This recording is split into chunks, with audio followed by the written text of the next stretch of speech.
Dear students, अब हम लोग करने जा रहे हैं हमारे चैप्टर 6 की एक्सरसाइज 6.1। 6.1 का फर्स्ट क्वेश्चन है in triangle P Q are. देखिए ये ट्रायंगल पी क्यू आर हमें दिया हुआ है, ठीक है। इसमें D is the mid point of Q R. D Q R का, ये जो डी है क्यू आर का मिड पॉइंट है। मिड पॉइंट मतलब जो क्यू आर है इसका एकदम बीच का पॉइंट है। ये क्वेश्चन आंसर देखने से पहले मैं आपको एक बार बोल रहा हूँ, मेरा जो इंट्रोडक्शन चैप्टर के कंप्लीट इंट्रोडक्शन का वीडियो जो अपलोड किया हुआ है वो आप ज़रूर देखें। उसमें ये एक एक चीज़ें क्लियर की हुई है। मिड पॉइंट क्या होता है, मीडियन क्या होती है, अल्टीट्यूड क्या होता है। आप अगर वो देख लेंगे, क्वेश्चन आंसर आप सेल्फ ही करेंगे अगर उनको लर्न कर लेंगे तो।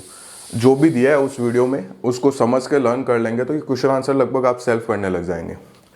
इसमें दिया हुआ है D is the mid point of Q R. ये रही क्यू आर, ये D है, ये इसका मिड पॉइंट है, ठीक है, बीच का पॉइंट है। और PM क्या है, अब ये पूछ रहे हैं। PM देखिए, ये रही PM। ये PM क्या है, हमने जो अपना इंट्रोडक्शन वाला वीडियो था उसमें पढ़ा था कि कोई भी ट्रायंगल में एक वर्टेक्स, कोई भी वर्टेक्स, यहाँ ये वर्टेक्स ले रहे हैं क्योंकि एक वर्टेक्स से ऑपोजिट साइड मतलब सामने वाली साइड पे डाला गया परपेंडिकुलर, ये होता है अल्टीट्यूड। एक वर्टेक्स से ऑपोजिट साइड पे डाला गया परपेंडिकुलर, ये होता है अल्टीट्यूड। तो PM क्या है, अल्टीट्यूड है। परपेंडिकुलर क्या होता है, कोई भी अगर आपको लाइन सेगमेंट दिया, बोला इस पे एक परपेंडिकुलर ड्रॉ करो तो एकदम सीधा ड्रॉ करना है जो दोनों तरफ 90 डिग्री का एंगल बनाए, ठीक है। अगर कोई ऐसे तिरछा कर रहा है तो भी ये परपेंडिकुलर नहीं है, अगर ऐसे कर रहा है तो भी परपेंडिकुलर नहीं। तो PM क्या है, PM है अल्टीट्यूड, क्योंकि अल्टीट्यूड होती है ट्रायंगल के एक वर्टेक्स से ऑपोजिट साइड पे डाला गया परपेंडिकुलर। अब ये बोल रहा है PD क्या है। देखिए हमने मीडियन के बारे में भी पढ़ा था कि कोई भी एक ट्रायंगल है उसमें एक वर्टेक्स से ऑपोजिट साइड मतलब उसके जो सामने वाली साइड है कि मिड पॉइंट को ज्वाइन करने वाले लाइन सेगमेंट को कहते हैं मीडियन। एक वर्टेक्स से ऑपोजिट साइड के मिड पॉइंट को ज्वाइन करने वाले लाइन सेगमेंट को कहते हैं मीडियन, ठीक है। तो यहाँ पे देखिए ये P एक वर्टेक्स है और ये ऑपोजिट साइड है उसकी QR और D इसका मिड पॉइंट है और P को D से ज्वाइन करने वाला लाइन सेगमेंट ये PD। ये PD क्या है, PD है मीडियन, ठीक है। फिर बोल रहा है QM और MR इक्वल है क्या। पहले देखिए D मिड पॉइंट है, यहां देखे रखा है D is the mid point of QR। D mid point है तो QD और DR इक्वल होंगे, क्योंकि मिड पॉइंट एकदम बीच का पॉइंट होता है तो ये QD और DR इक्वल होंगे। अब यहाँ पे हमें बोल रहा है कि भैया QM इक्वल टू MR है क्या। बिल्कुल नहीं है, MR बहुत बड़ा है, QM छोटा है, ठीक है। तो हम लोग इसका आंसर सिर्फ ये लिखेंगे, नो। ये हमारा हो गया क्वेश्चन नंबर 1। आप ये क्वेश्चन नंबर 1 करने से पहले इंट्रोडक्शन वाला वीडियो ज़रूर देखें, ठीक है। उसकी लिंक मैं डिस्क्रिप्शन में मेंशन कर दूंगा। फिर देखिए आपको ये क्वेश्चन समझाने की ज़रूरत ही नहीं पड़ेगी।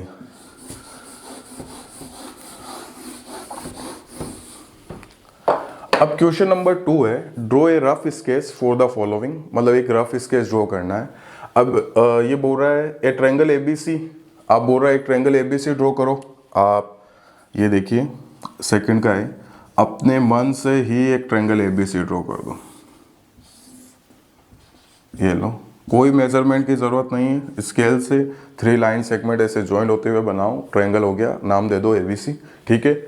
उसमें B इज द मीडियन, या B इज ए मीडियन, मतलब उसमें एक B मीडियन होनी चाहिए। मीडियन BE बोल रहा है, मतलब B वर्टेक्स से निकलेगी और मीडियन हम क्या होती है कि कोई भी ट्रायंगल की एक वर्टेक्स से ऑपोजिट साइड के मिड पॉइंट को ज्वाइन करने वाला लाइन सेगमेंट।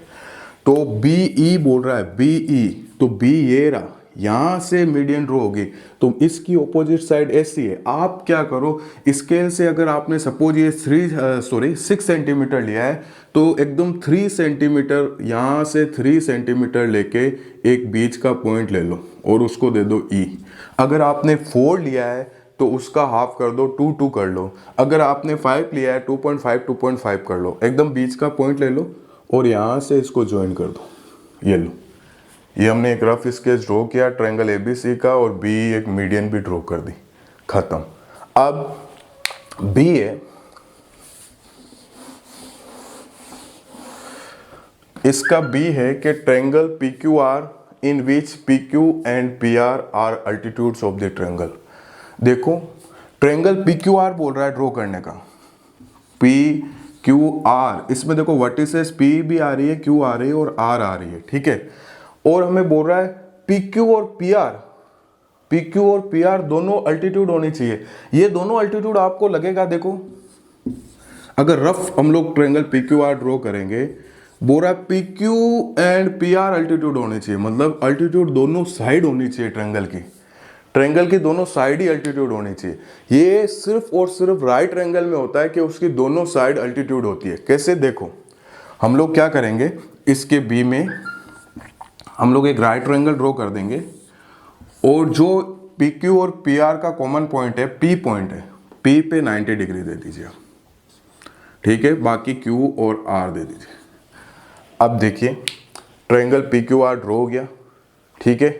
और इसमें देखिए ये पी क्यू, ये भी अल्टीट्यूड है, 90 डिग्री पे आ रही है इधर ऑपोजिट साइड पे अपने, और ये पी आर, ये भी अल्टीट्यूड है, ठीक है। जब एक ही ट्रायंगल की दो साइड्स आपको अल्टीट्यूड दिए रखी है, मतलब बनानी है, तो आपको राइट ट्रायंगल बनाना है, और इन दोनों साइड का जो कॉमन पॉइंट है, कॉमन पॉइंट पी है, पी पे 90 डिग्री दे देना है, बाकी क्यू आर कहीं से लगा देना है। ये देखिए ये बन गया ट्रायंगल पी क्यू आर, और इसमें पी क्यू और पी आर अल्टीट्यूड है, ये देखिए पी क्यू अल्टीट्यूड है और इधर से पी आर अल्टीट्यूड है, ठीक है। अब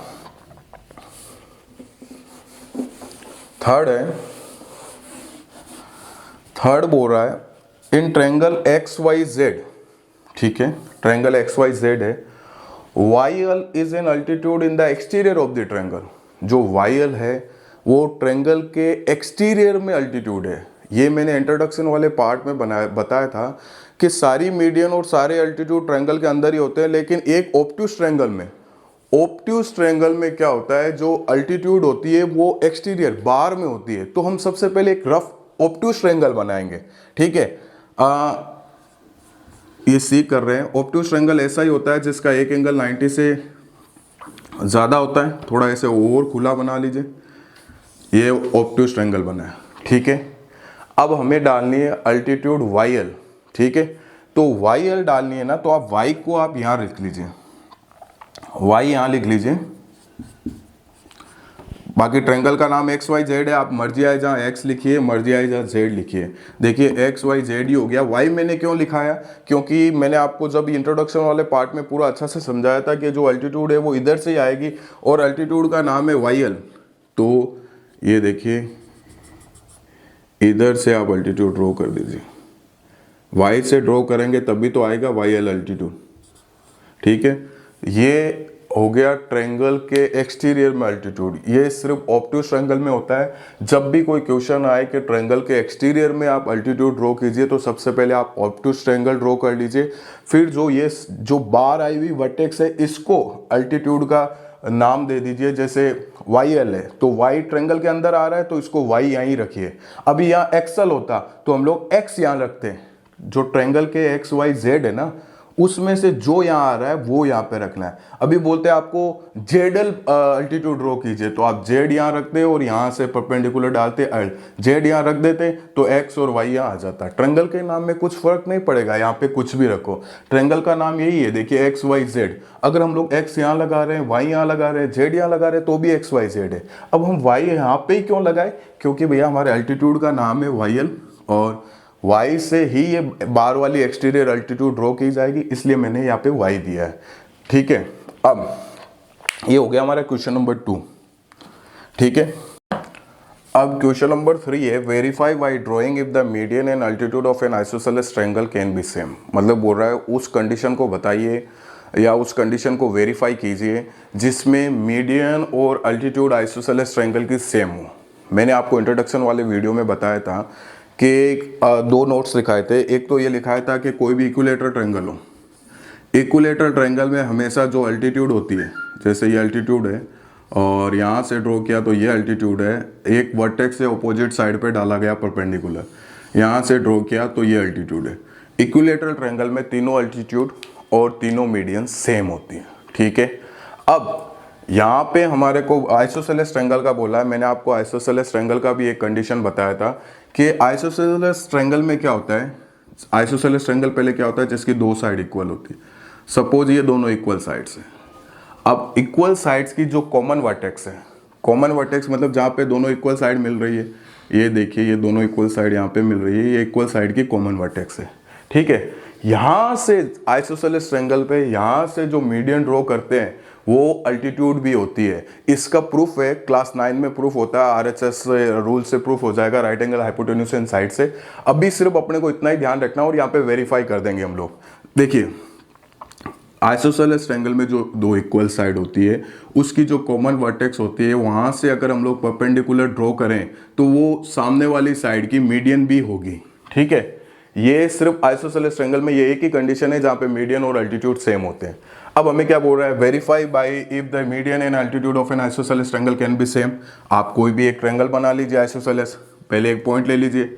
अब आप आइसोसेलेस ट्रायंगल की दो साइड इक्वल होती है, आप कोई भी एक मेजरमेंट ले लीजिए। सपोज आपने लिया 5 सेंटीमीटर, ठीक है।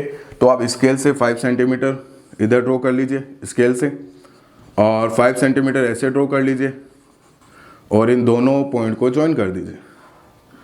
ये थोड़ी सी छोटी लग रही है मेरे को। 5 सेंटीमीटर इधर ड्रॉ करके 5 सेंटीमीटर इधर ड्रॉ करके आप इसको ज्वाइन कर लीजिए। आप इसका नाम दे दीजिए ABC, ठीक है। आप यहाँ पे लिख लीजिए let triangle ABC be an isosceles triangle, be an isosceles triangle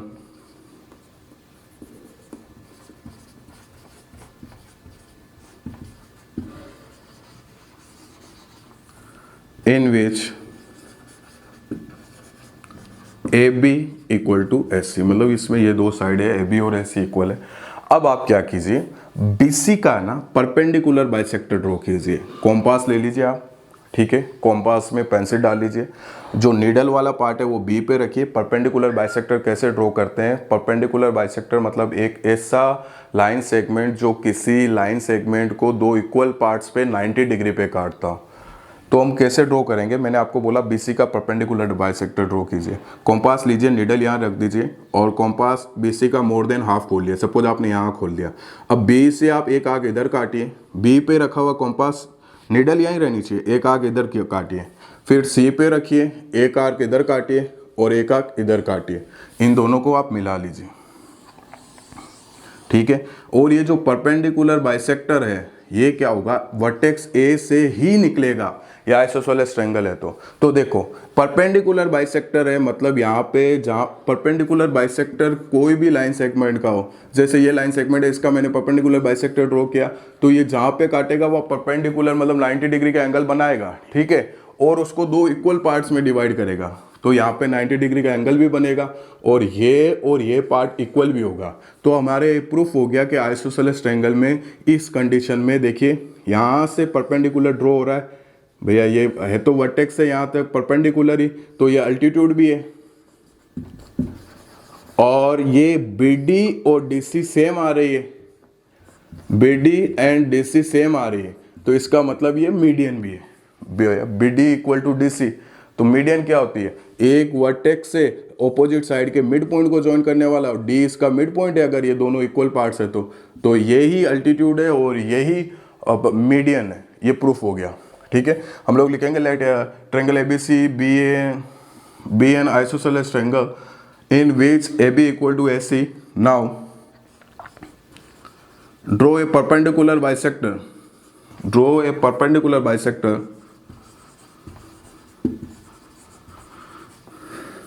draw a perpendicular bisector of third side BC.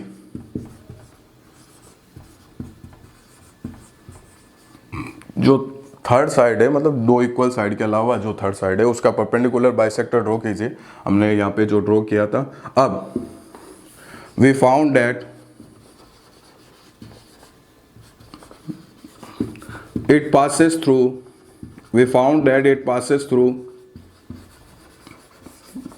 vertex A हमें ये पता चलता है कि ये वर्टेक्स ए से निकल रहा है, ठीक है।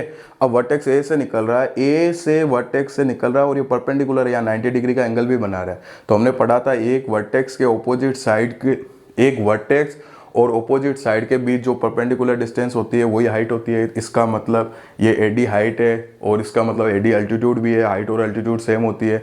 और ये इसको दो इक्वल पार्ट्स में डिवाइड कर रही है एडी ऑपोजिट साइड को, तो ये मीडियन भी है। ये हमारा प्रूफ हो गया, ठीक है। We found it passes through the vertex A and if we found it passes through the vertex A, therefore we can say in this condition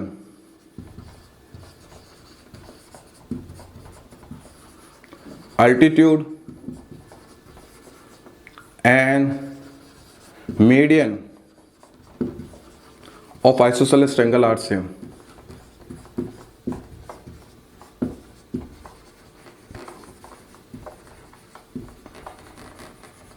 बस ये हो गया क्वेश्चन नंबर 3, ठीक है।